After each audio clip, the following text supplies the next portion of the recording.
Okay, so what I'll try to do is talk a little bit about my personal journey and then a little bit about why kind of talking about religion and the place of faith in society is actually a very important thing to do. I grew up mostly in Egypt. I spent some time in the Gulf, a little bit time in the UK, and I had an upbringing that I would think of as being very privileged. I went to an international school. We did a lot of traveling, and but it was also very Islamic in the sense that we there was a lot of emphasis on praying, on learning the Quran. I spent a year in faith school. Used to go to some Islamic summer schools sometimes, but okay. Yeah, sorry. And yeah, and we did all these like different Islamic activities, but it never felt like religion was shoved down my throat in any ways. It was always like a very positive, light-hearted aspect of my life that I almost like fully embraced. And the first key time I think with like religion, journey with religion was around the time when I was 12, and I felt like I wanted to be able to say that okay, I actually chose to be a Muslim. I wasn't just born into the religion. I wanted to kind of start reading more and learning more, and that's what I did. I developed a particular interest in Islam. I think that was the first time I read the Quran end to end, and became significantly more devout. Started waking up, like for example, to pray the morning prayer, which is not something that my family really did, but I was taking all these like kind of extra steps to be to practice Islam properly.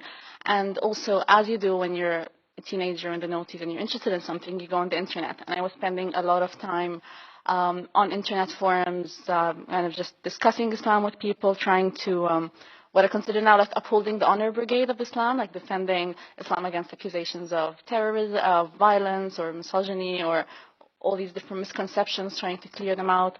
And one of the places where I used to go a lot was Yahoo Answers. I was a top contributor in religion and spirituality, which it's all private now. I think I used to do very weird things, like create another account to ask questions about Islam as if I'm a non-Muslim, and then answer my own question. and then a third account, to vote for my best answer.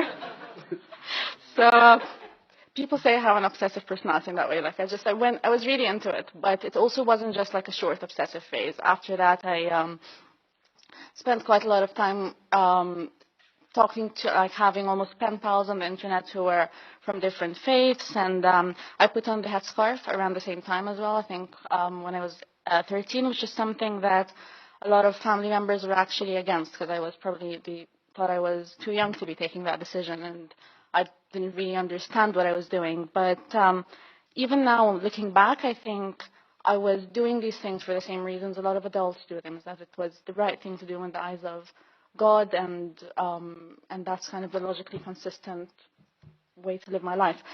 So the other key time in my life probably was around 5 years later when I moved from Egypt to the UK for university. And Islam at that time became a very strong identity. So the first friends I made in the at university were people I met in the prayer room, or people I met in the street because they looked like me. I could identify with them, and it was actually a very beautiful community. It's in New York, and it's just a very close, small community. People are very caring, and I quickly got involved with different things, with different activities, and because I was very enthusiastic about the idea of also discussing Islam and doing things with university societies, I got very involved with the Islamic Society. So I informally joined the first year, and then became on the committee and was chair of the ISOC for a little bit of time during my second year.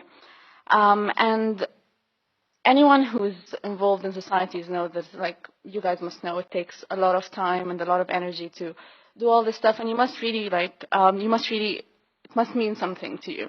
And some of the things that we did included like giving out flowers on the streets with quotes about Prophet Muhammad, and standing on dawah stalls, attending different conferences about Islam or about answering difficult questions about Islam. And thinking back now, I think there were probably definitely times during that phase when there was something building up. So I remember being on a dawah stall and we're giving out copies of the Quran, and someone just stopped, said absolutely nothing, and just highlighted the verse about beating, and he walked off. And a lot of people got like a bit angry, but to me it just like made me feel very uncomfortable. Different times of being unsatisfied with certain answers, maybe feeling uncomfortable with certain parts of the Quran. But at that time, I didn't recognize that anything was changing. I still very strongly believed. But then slowly, I did realize things were changing. And that's where people are like, okay, so you mixed with the wrong people and you started, you're getting swayed by society, or your faith is weak and this and that. And one of the things I don't want to do is say, okay, no, it has nothing to do with society or the environment you're in, because obviously you get put in certain situations that make you question and reassess what you believe in, and this definitely happened. And I think a big part of it was that my views in general about everything in life were becoming increasingly progressive, and I was struggling a lot to reconcile that with Islam. So I would have conversations with people about women's issues or Sharia, and I started feeling like I was saying half-truths, or I'm almost lying by omission, and trying to ignore things that I knew existed in scripture and not mention them. And this made me feel very dishonest and made me kind of recognize a certain pattern of like disingenuity and all these apologetic arguments. And then I started basically disagreeing with certain things. I would be like, no, I actually don't agree with Sharia, or I actually think capital punishment is wrong. And slowly, the morality was just breaking down for me. And then the whole world view was also becoming very problematic. The idea of life being a test, the idea of what God expects from us, all this was just not making a lot of sense to me anymore. And I think one of the things we tend to talk about is how there is never really one breaking point. I can't be like, that was the breaking point, or like I can't say the chronological order by which things happened. But I was generally starting to become very flexible with like what's halal and what's haram, and I was very skeptical about a lot of things which I thought I knew for sure about Islam. So one of the things that I started realizing, and that I found very problematic, is that a lot of the things I knew about Islamic history were actually very polished up and romanticized, and it's not actually a true reflection of reality. And then I went back to some of the scientific miracles, and this was never a big thing for me, but seeing how some people were going out of their way and exaggerating certain things to make these arguments for Islam was one of the things just that made me question absolutely everything that I was taught. And the thing that kept drawing me back is that I felt, no, but the world is unjust, and there has to be a hereafter to balance it all out, and to make where like there's just like some cosmic force that will distribute justice and it's all going to be okay. But I didn't think it was true anymore, and I was struggling a lot with the Quran, and I think important. This wasn't a long time ago. So the phase with the Quran was last Ramadan, which is basically last June, and that's when you kind of have the Quran playing all the time, and I would hear certain verses, and I understand Arabic, so I just almost cringe at certain things I would hear, and I had a short time of being kind of a Muslim, and I think some people have like a lifetime of being kind of a Muslim, but I was basically in this state of cognitive dissonance where I would be, it was a very long fasting day last year. It was almost until like 9 p.m. So you're fasting for almost 18 hours. And I was fasting. I wasn't cheating. I wasn't eating in the toilet. I was really like, it's 8 p.m. and I'm hungry, but I'm also downloading the atheism tapes and watching them. And a lot of the stuff was, I started watching different documentaries, and a lot of the stuff was really resonating with me and making sense. So because religion was such a big part of my life before, I couldn't do the thing that I think a lot of atheists from a Muslim background do, where you just brush it under the carpet.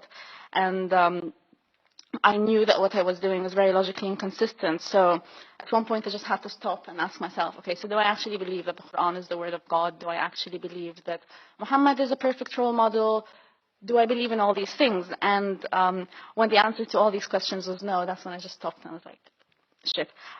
Because I quickly realized that this was going to have very big, just very big implications to my life as someone who is a devout Muslim female, and they were and they still are. And I'm not going to go too much into like the whole, to kind of the different things with telling people, and people don't take it well, and your family and your friends and different people react in different ways. But I've been very open about it, and until today, it remains a very central part of my life. And I probably spend more time talking about Islam now than I did when I was a Muslim, and I spent a lot of time talking about Islam when I was a Muslim. So that's very, very telling.